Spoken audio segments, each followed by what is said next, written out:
Esma, bija e Ebu Bekrit.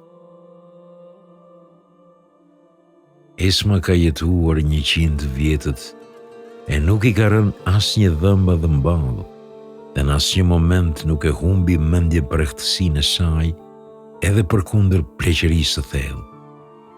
Biografët.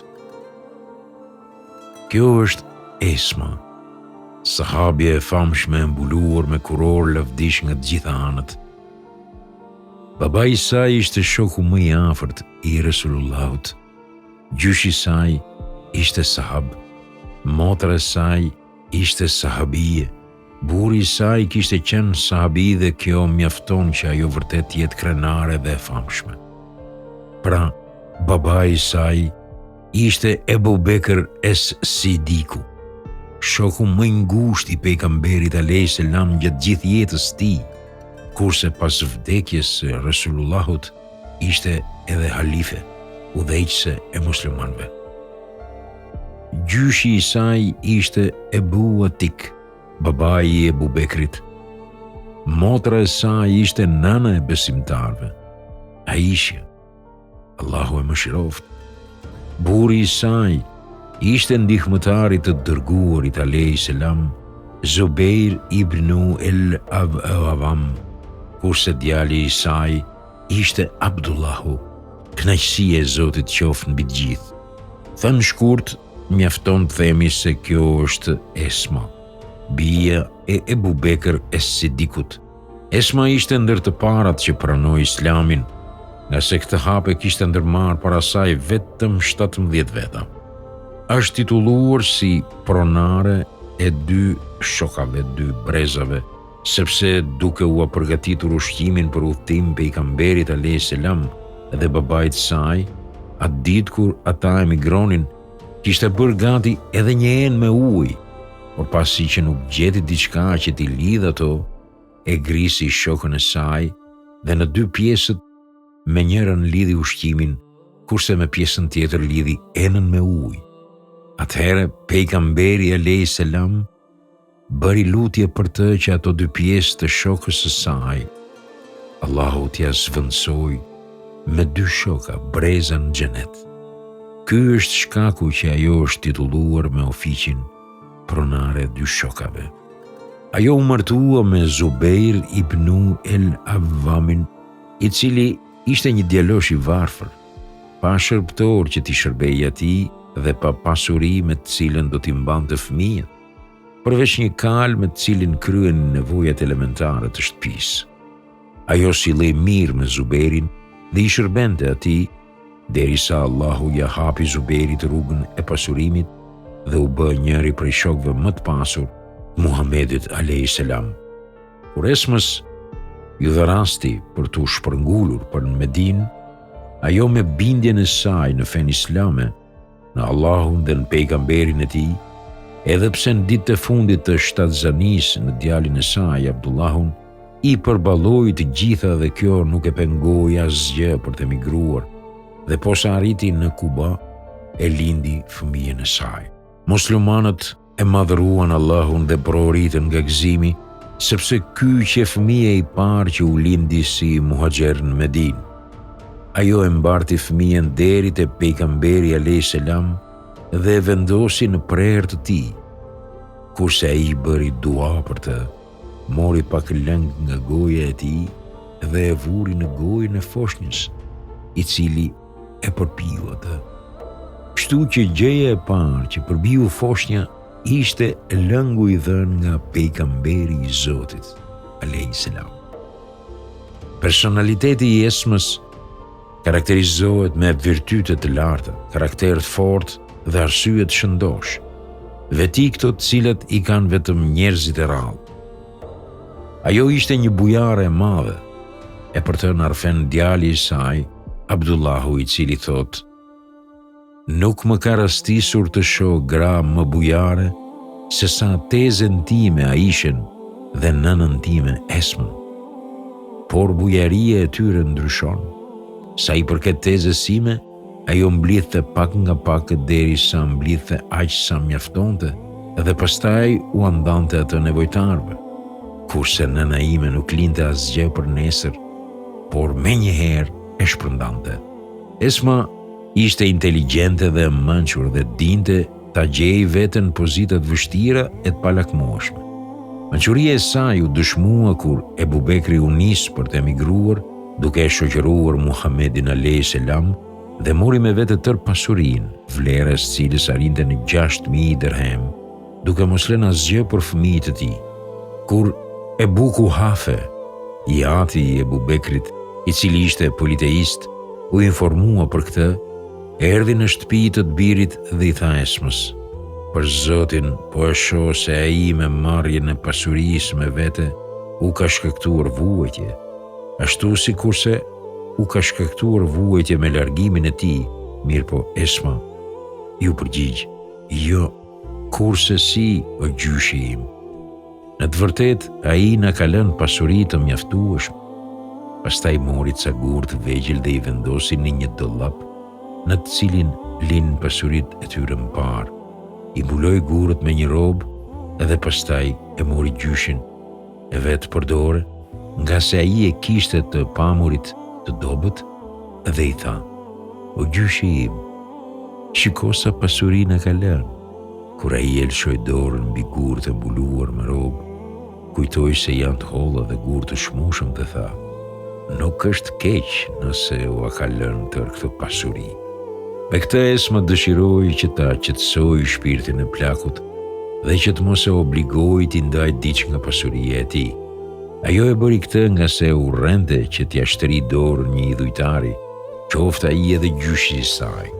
Nëse historia i lën hares të gjitha qëndrimet e Esmës, bijës e Ebu Bekrit, kurse si nuk mund të harohen mendjepërktësia, vendosmëria e pashoqe dhe fuqia e besimit, imanit, me rastin e takimit fundit me djalin e saj. Kur djali i saj, Abdullah ibn Zubeiri, u zgjodh sundimtar, halif pas vdekjes së Jezid ibn Muawijes, botërisht e përkrahën Hijazi, Egjipti, Iraku, Orasani dhe shumica e vendeve të Shamit. Por Benu Umeyyit, me qëllim që ta luftojnë atë, menjëherë bën dyndjen e ushtrisë madhe nën komandën e Hajjaj ibn Yusuf Thekafiut. Në mes tyre u zhvillua një betejë përgjakshme, në të cilën Abdullah u tregoi trimëritë pashoqe, ashtu siç i ka hije një kalor si trim.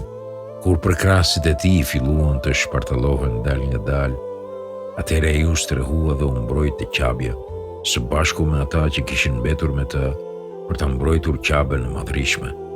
Disa orë pas rënies së tij dëshmor, ai hyri tek Hama, Esma, e cila atë botë ishte plak 100 vjeçare dhe e kishin lënë të pamurit, dhe i tha: "Paqja dhe shpëtimi i Zotit qoftë mbi ty, o nëna ime." Ajo ja ktheu: "Gjithashtu edhe mbi ty, o Abdullah. Që mirë të solli ty në këtë kohë, kur gurët të cilët po i hedhin mengjenikët e Haxhaxhit mbi ushtrinë tuaj në Qabe, po i dridhin tmerrsisht edhe shtëpitë e Mekës." Abdullahu ju përgjigj: "Erdha të marr mendimin tënd, o nën." Ajo i tha: "Ta marrësh mendimin tim, për çfarë?" Ai i tha: "Njerëzit më kanë bregtisur dhe janë larguar prej meje nga frika e Haxhaxhit, ose nga lakmia për atë që ka ai, saqë edhe fëmijët dhe familja ime janë larguar nga unë. E me mua ka mbetur vetëm një numër i vogël për njerëzve të mi. Sado që durimi i tyre të jetë i madh dhe të kenë qëndrim burror, ata nuk do të mund të bëjnë ballë më tepër se 1 apo 2 orë. Kurse të dërguarit e Beni Umejitëve më kanë vërshuar me bisedime duke më premtuar se do të më japin në këtë botë atë që dëshiroj, me kush që unë t'i hedh armët edhe t'i nënshtrohem Abdul Melik ibn Mervanit. Që mendon ti për këtë, o nën?" Ajo ngriti zërin lart dhe tha: "Kjo është çështje jote personale, o Abdullah, dhe më së miri vetë mund ta dish. Nëse je i bindur se çështja jote është e drejtë, dhe se ti i thërret në drejtësi, atëherë duro dhe qëndro, ashtu si kurse kanë duruar dhe qëndruar shokët e tu të cilët janë flijuar nën flamurin tënd. Por nëse ti e dëshiron këtë botë, atëherë sa rob i keq do t'ishe, e shkatërrove veten dhe njerëzit e tu. Ai i tha, por vrasja ime qysh sot do t'jetë e pashmangshme? Nuk ka gjë, tha ajo. Flijimi është më i mirë për ty se sa ti dorëzohesh haxhaxhit me dëshirë dhe të luajnë djelmoshat e Benu Mejes me kokën tënde. Abdullahu ju përgjigji duke i thënë, nuk i friksohem vrasjes, por friksohem se ata do të luajnë me kufomën time. Ajo i tha birit saj, nuk ka çka të friksohet njeriu pas vdekjes, sepse as delje e therrur nuk e ndjen rrjepjen e lkurës. Atëherë Abdullahut i ndriti fytyra dhe tha, e bekuar qofshoj nana ime. Të bekuara qofshin në virtytet dhe karakteri yt i lartë. Unë nuk kam ardhur ty në këtë kohë për asgjë tjetër, përveç se të dëgjoj prej teje atë që e dëgjova, kurse Allahu e di se unë nuk jam as i lodhur, as i dobësuar. Allahu është dëshmitari im se unë nuk e bëra këtë duke lakmuar në të mirat e kësaj bote. Përkundrazi, jam i hidhëruar dhe i prekur nga se kërkohet për t'u lejuar haramet. Ja, unë veç po nisem në atë që ti dëshiron. Nëse vritem, mos u pikëllo për mua. Dorëzoje çështjen tënde Allahut. Ajo tha, do të pikëllohesha për ty, sikur të vriteshe në rrugë gabu. Abdullahu i tha asaj, bindu se vërtet biri yt kur nuk e ka përkrahur një punë të urryer të keqe, as që ka bërë ndonjë të ligë, as nuk ka devijuar nga rruga e Perëndis, e as që e ka tradhtuar amanetin.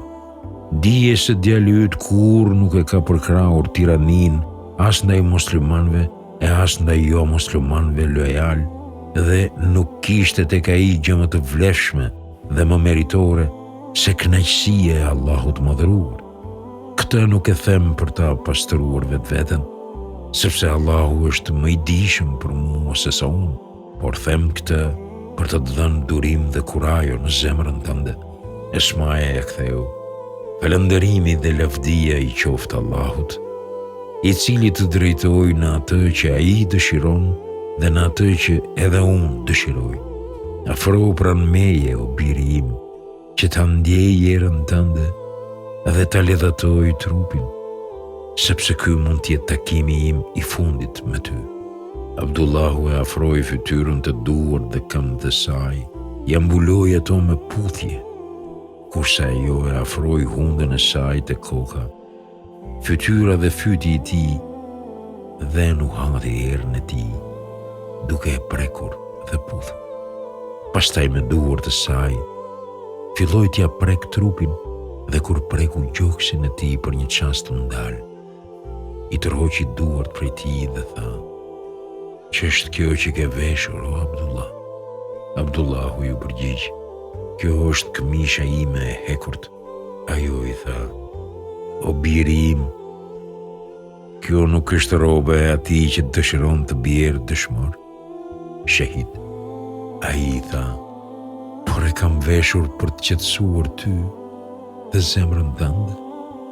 Ajo i tha birit saj, "Zhvishe atë, sepse ajo është pengesë e fortë për mbrojtjen dhe trimërinë tënde, është e fortë për kërcënimin tënd.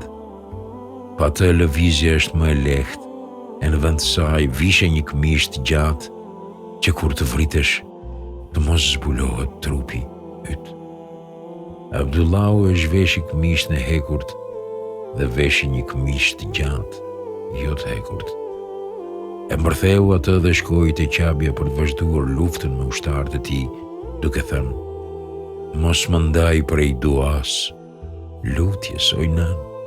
Në ato çaste ajo drejtoi duart nga qielli e tha, "O Zoti im, mëshiroje ngritjen e tij natën për të falur namaz dhe qasjen e tij të fortë në terrin e natës, kur njerëzit e tjerë flejnë. O Zoti im, mëshiroje atë Abdullahun, kur ai është i uritur dhe i jetur derisa është agjërueshëm. O Zot, mëshiroje mirësinë dhe sjelljen e tij të mirë ndaj babait dhe nënës tij. O Zoti im, unë tashmë e kam dorëzuar në duart e tua. Jam i kënaqur me atë që ja ke caktuar atij dhe më dhuro mua për të nga sevapet e atyre që durojnë për hir të madhërisë sate. Ende pa përnduar dielli asaj dite, Abdullahu ju bashkangjit dëshmorëve të tjerë dhe shkoi në fëqinjësi të Allahut vet. Vetëm pak ditë pas flijimit të tij, ati ju bashkangjitë dhe ama e tij, Esma, bija e Ebu Bekrit. Pas 100 vjetë jetesë në këtë botë, asaj nuk kishte rënë as dhëmb e as dëmball, dhe asnjëherë nuk e kishte humbur mendjen për htësinë e saj, edhe përkundër preqërisë së thellë.